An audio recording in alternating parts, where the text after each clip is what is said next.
Guys, in today's video, we are going to take garbage, bones, and scraps and make awesome bone broth. I hope you enjoy. Hey there, folks. This is Josh, Stoney Ridge Farmer. Welcome back to another Food Fridays here on the Stoney Ridge Farm in the farm kitchen.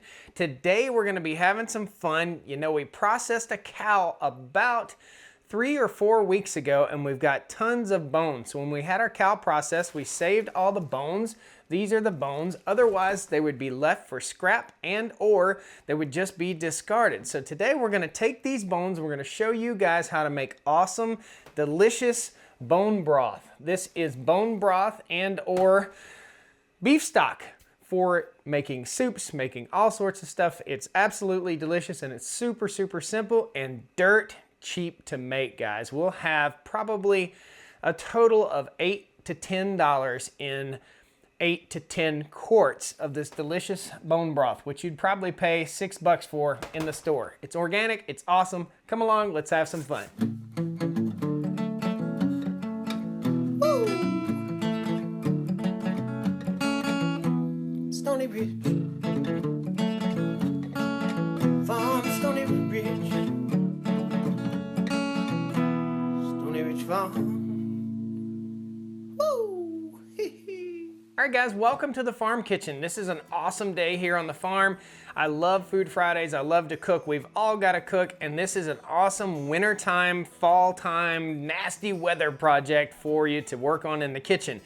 If you don't cook, if you don't do this kind of stuff, I encourage you, get in the kitchen, learn a little bit, teach your kids something, get your family involved, have some fun doing this, guys. It's super, super delicious, and you can make your own awesome food. So what we're gonna start with here, again, are beef soup bones. That's what they're labeled as, is beef soup bones. If you go to your local butcher shop, you can pick up these bones for next to nothing. They make awesome dog treats. After you're done, you can give them to the dogs and let them chew on them. They're absolutely delicious, and they make that collagen-rich, delicious bone broth that is so good for you. It's good for your skin. It's good for all sorts of stuff. You can do your own research on that. But if you're sick and you're in your house and you need something to help you get well, this stuff, this bone broth is absolutely delicious, and it makes the best base for most soups and a lot of stuff that we'll cook on the grill here on the Stoney Ridge Farm Kitchen. So without further ado, we're gonna show you exactly what I do to get started with bone broth. I've got 2 Pyrex dishes right here, and we've got the oven preheating to 450 degrees. So we're gonna open up these bags. Yours might come a little bit different. Again, you stop by the butcher shop, in the grocery store, pretty much anywhere, and you can get these bones. Some of them are like this. It's like a backbone, rib bones with no meat on them. Most of the meat that went on this went to another cut, like a hamburger or something like that. So you can see there's a lot of meat in here, okay, guys? Lots of bones, lots of meat. This is stuff that would otherwise be discarded. So we're gonna spread them out in this Pyrex dish. It takes around 3 to 5 pounds per gallon or gallon and a half of bone broth, okay? So we've got right around 5 pounds, and we're gonna be making, well, actually we have right around 7 pounds, so we're gonna be making about 7 quarts of bone broth. So that's it. We're gonna put these unsalted in the oven at 450 until they start to brown. As our bones are cooking for about 25 minutes or so in the oven, just getting brown, you're gonna start to smell that delicious beef smell. We've already cut up some onions, okay? So we've got 3 ingredients here that are main ingredients for our broth. Onions, carrots, and celery. Whoop, let's get rid of that. Whoop. Now I already made my first batch of bone broth, so I've already chopped off half of this critter right here. You don't want to leave like rotten spots, but you don't really have to overthink this, guys. So cutting up your onion, you can really cut it up into large pieces because you're not going to be eating any of that onion or the carrots or the celery, okay? So I want to go ahead and we'll lop the end off of our celery, and we're going to cut it up into a smaller like bite-sized pieces. Same goes with the carrots. So we'll just hack right into this, guys. Just chop it up. This is where it gets fun, when you bring your kids and your family into the kitchen and everybody gets to chop something up. It doesn't have to be super neat. I bought carrots. You don't have to peel them. You don't have to do anything. We just want to chop them up to get that carrot flavor into the broth. So we're just going to start chopping away at the carrots. And again, you want them in little bite-sized pieces, probably about about that long, about a 1-inch long piece. You just keep on chopping, and once you get done, all this is ready to go into the pot. This is really a really simple recipe. It takes this bone broth around 24 hours to cook totally. So we're gonna go ahead and get our pot going and get our ingredients into the pot. So I've got everything on my cutting board and a nice big pot right here. Basically the ratio you want, 1 part onion, 1 part carrot, and 1 part celery. Pretty much, that's it. So we'll just start raking this off in here. Now, why in the world are we raking this off in here with no water in the bottom? Well, there's a reason. We don't want to splash. So go ahead and do this before you put water in your pot, and you will not regret it. Now, I just used my quart jar, and I know I want to can about 10 quarts of this, so I'll put about 9 quarts into the pot right here, okay? Remember, these are gonna cook down, and the water from the meat and the water from your vegetables will cook out. So if you're shooting for 10 quarts, just put 9 quarts in there. You know, put about the same amount as you want to jar. Now, you don't have to jar this. You can freeze it also. You can put it in freezer bags and freeze it when you get done. It's absolutely delicious and gelatinous, and you don't want this to boil.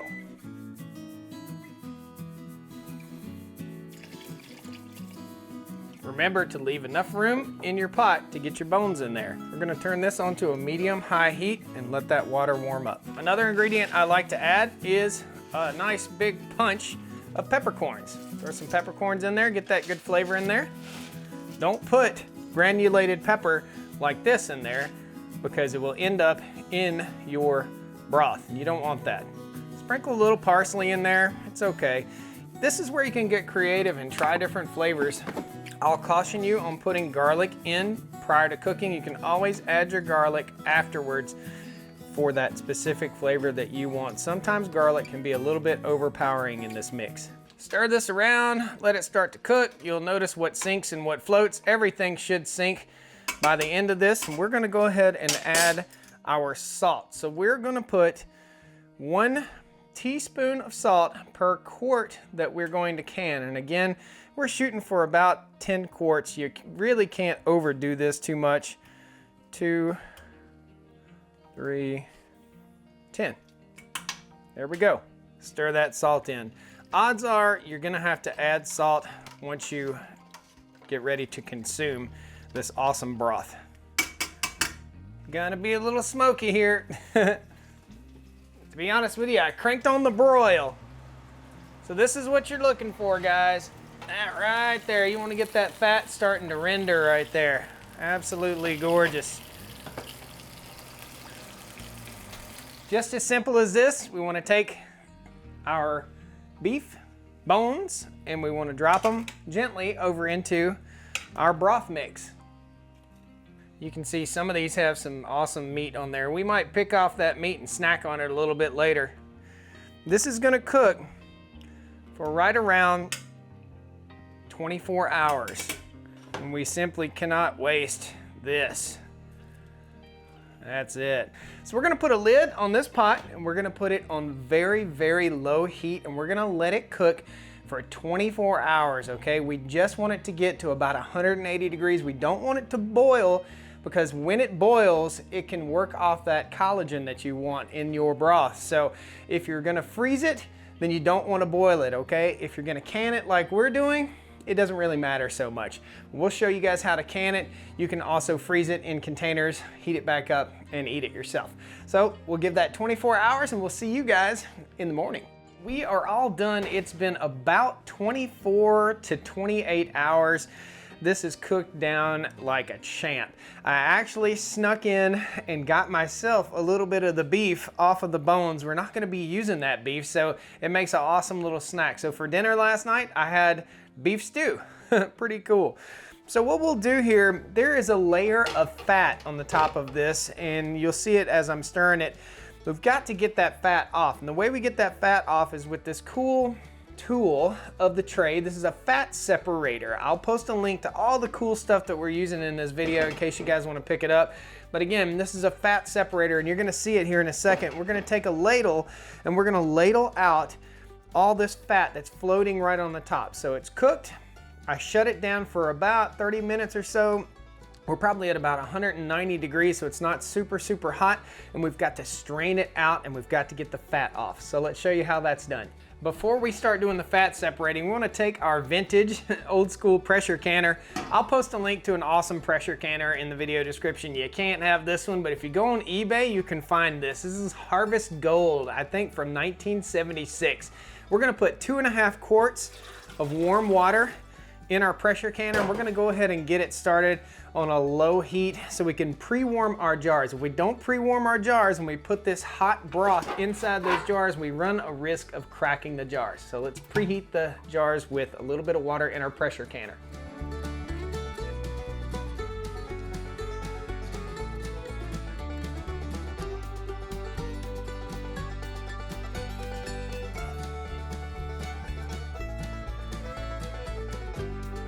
So here's our cool fat separator, and you're gonna see how this thing works.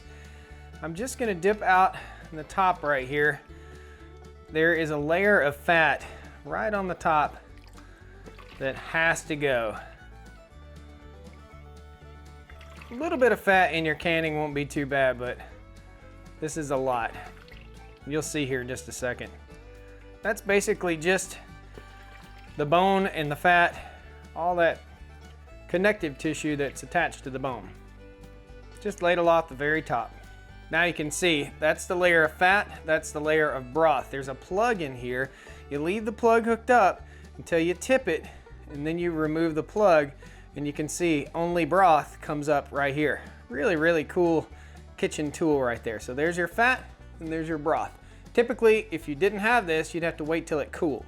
Now we've got 2 straining processes we've got to go through, okay? The first strain is going to be through basically a noodle strainer. We're just going to pour off our broth right into the noodle strainer. The second strain is going to be through this critter right here, and that's going to be our final strain, and this is what we'll use to pour into our jars. You want to have a pot with a nice lip on it like this one has for ease of pouring. So let's get it going. First thing we're going to do is we're going to go ahead, we're going to tip this guy forward, and we're going to pour out our broth, leaving our fat behind. You'll start to see when the fat comes out. Plug that and put that in with your dog food, man. Your dogs will love that and make their coat nice and shiny. Nothing goes to waste on the farm. Now we're going to take our pot of fairly hot broth here. Again, we're about 160 degrees now. And we're going to gently pour it into our strainer. Just like so. We'll slip our strainer out. You'll see we got some chunky monkeys in there. No big deal. Bring this over to this pot, and we'll take this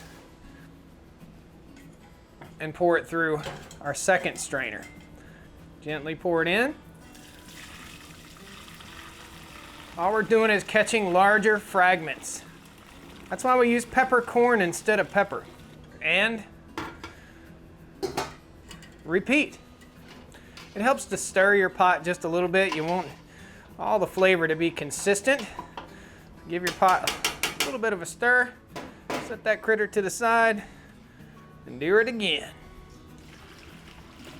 I'm gonna kind of tilt this back and forth until you get all those juices out.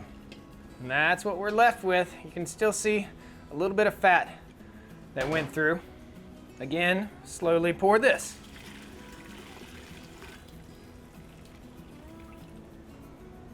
Take this guy out, and this is ready to go in the jars. Go ahead and get your jar tongs over here and your canning funnel. Start bringing your jars over. Drop our canning funnel in our first jar right here, and we'll gently and carefully fill it up.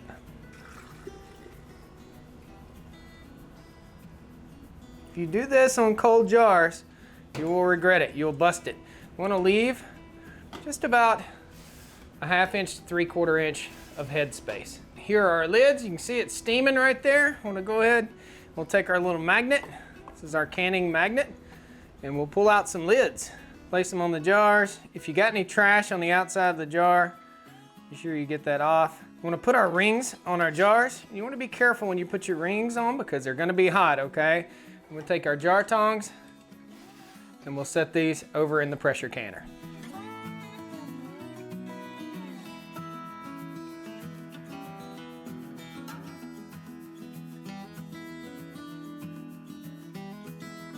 Josh, do you need a pressure canner to do this? No, you can do it the water bath method, but just double the amount of time. And the water bath method is basically the same thing as what we're doing here, except for your jars will be totally submerged in water, in boiling water, for around 50 minutes or so, something like that, 45 to 50 minutes. What we're gonna be doing is we're going on our pressure canner right here at 15 pounds. So there's a set of weights that come with the pressure canner, or you can have a meter on here. That's 5 pounds. That's 10 pounds. It's actually 10 pounds, not 15 pounds. 10 pounds, this would be 15, okay? So we're going at 10 pounds of weight on the jiggler right here, 10 pounds of pressure for 25 minutes, and then we'll let it naturally cool down, and that will be it, okay? So we're gonna crank our stove up to high. We're on a flat top stove, and yes, you can on a flat top stove. Just make sure, a lot of people are really scared of these pressure canners and pressure cookers. Just make sure you get a good seal closed, and you're good to go. There's a little dot right here that will pop up, and that's your safety dot, okay? Don't move the jiggler by your hand. Be careful, this is steam, it's dangerous, it can hurt you really bad, so just be careful and be smart. We're gonna crank this guy up to high, we're gonna leave him on high for around 25 minutes of jiggling time. Once it stops, once that 25 minutes goes on, we're gonna turn it off and let it naturally cool, and then we'll remove our beef broth, and that's it. That's what you do. Let the beef broth cool, and what you wanna do is allow those jar lids to seal. In other words, when you tap it, you can tell if it's sealed. It's sucked down a little bit. After 24 to 48 hours, you can go ahead and take your rings off and you can store them in your cabinet. Now, if you don't take the rings off and you do lose a seal, you may not know that you've lost a seal. So what you want to do, you want to check them for about the first week or so. Just tap on the top, take this little magnet, that little magnet thing, or a ladle or whatever, tap on the top and make sure you get that good crisp ring, knowing that it's sealed. If you leave the rings on and the seal breaks, it may stay closed and it may be rancid or rotten when you get ready to cook it. So I encourage you to remove the ring. That way, if it does spoil, it shows that it's spoiled and you can see that. Guys, thanks a lot for joining me today. That's how you make beef bone broth for storage without having to put it in the freezer. If you did want to put it in the freezer, you could put them in freezer bags after it cools and just freeze it, Ziploc, whatever, however you want to do that. I like it this way, so I can go into the cabinet all winter long and get awesome beef stock for making soups and all sorts of yummy stuff. Guys, please pound that like button, jump in, subscribe to the channel. We've taken something that probably is worth $6 and we've made something that's probably worth $60. So I think it's really, really cool. It's a good way to live. Thanks a lot, guys. Pound the like button, jump in, subscribe to the channel. I'd love to have you back here on the Stoney Ridge Farm Kitchen. I've got farm chores to do. I got to go check on the cows. We'll see you next time. Woo! Come on down to the Stoney Ridge. Bring your wife and bring your kids. We're living life pure and sweet. That's the way it's supposed to be, Stoney Ridge. Woo! Here on Food Fridays, here on the Buttercup, baby, just to eat my broth. Earthquake, help. Mess me a broth and I'm brothy broth. Where's Josh's head? Never call baby when you say you broth. So there's the lid. I need you more than any broth, baby. Die fly. You know that I love broth from the start. And now I have to go to the bathroom really bad, really, really bad. So fill me up. Buttercup, don't eat my broth. See ya.